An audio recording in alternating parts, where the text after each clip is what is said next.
Hello, Hana. So Dr. Nick here, just continuing my January 31st, 2025.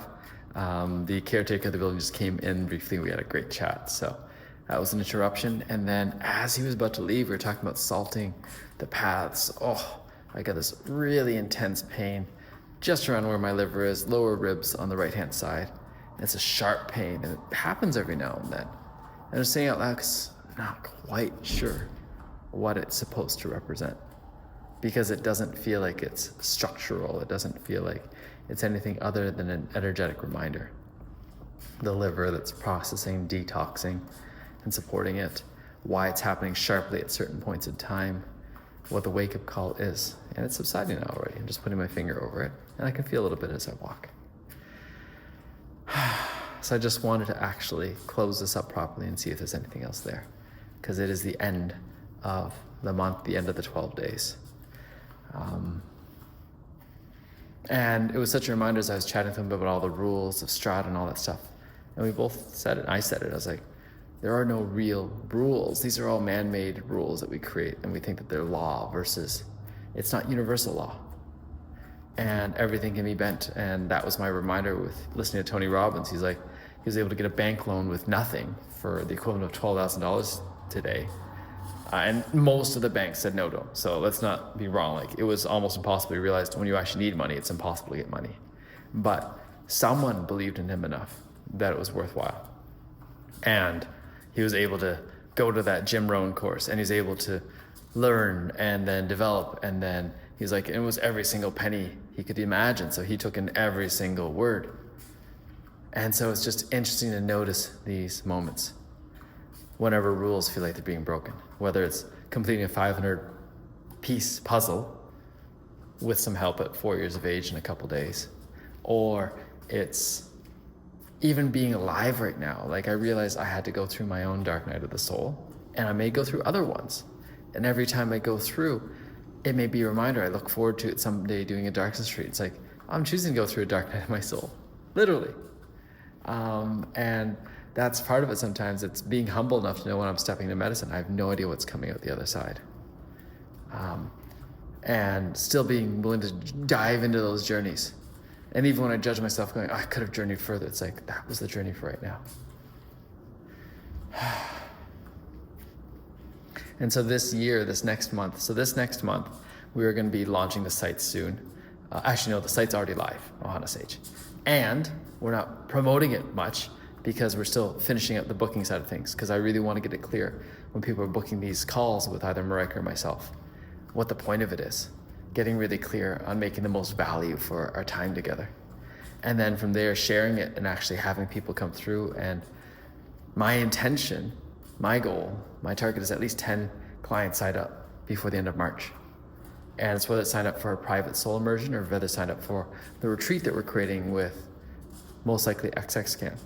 And in that sense, having that retreat set up and live, it's going to happen, I think, in September for the end of February. And then I'm going to be updating the Ohana Breath site. I'm going to be updating those offerings, getting more and more clear and clarity, and ideally stepping into the first few clients going through the soul immersion, because right now we have the capacity to take people. And I look very much forward to the time when we're already on a wait list.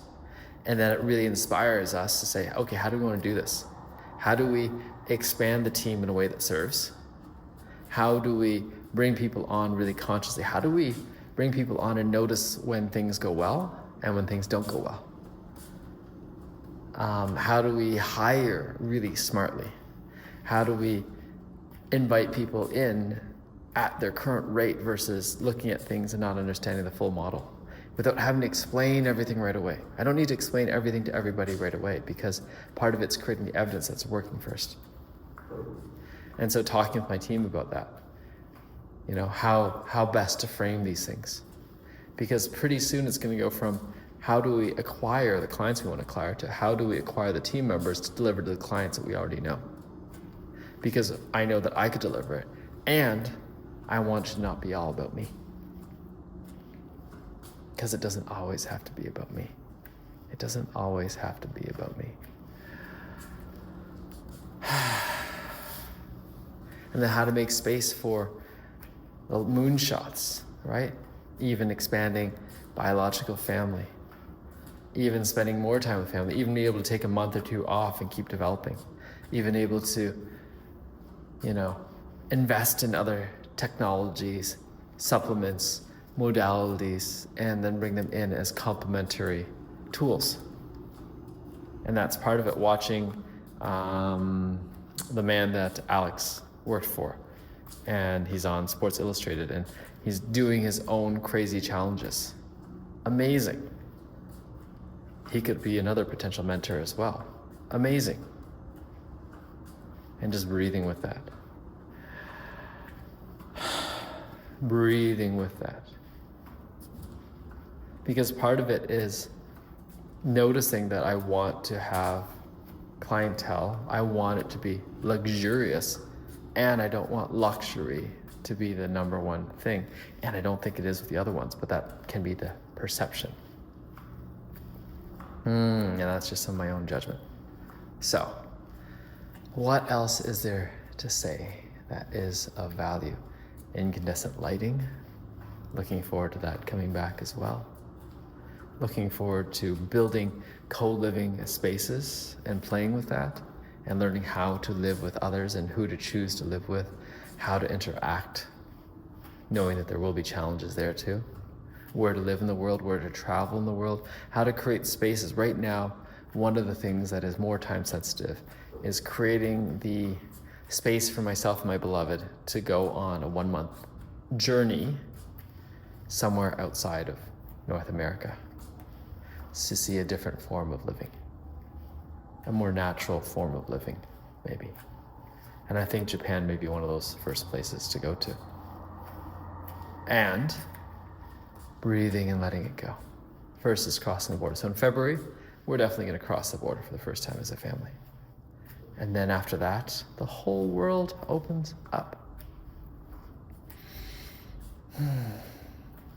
Sending love to the Ohana, to the biological family, to the founders, to the business people.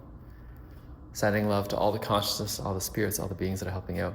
Thank you for supporting me to complete this 12-day sprint of recording videos, and looking forward to creating more this way and continue to contemplate. Ciao for now.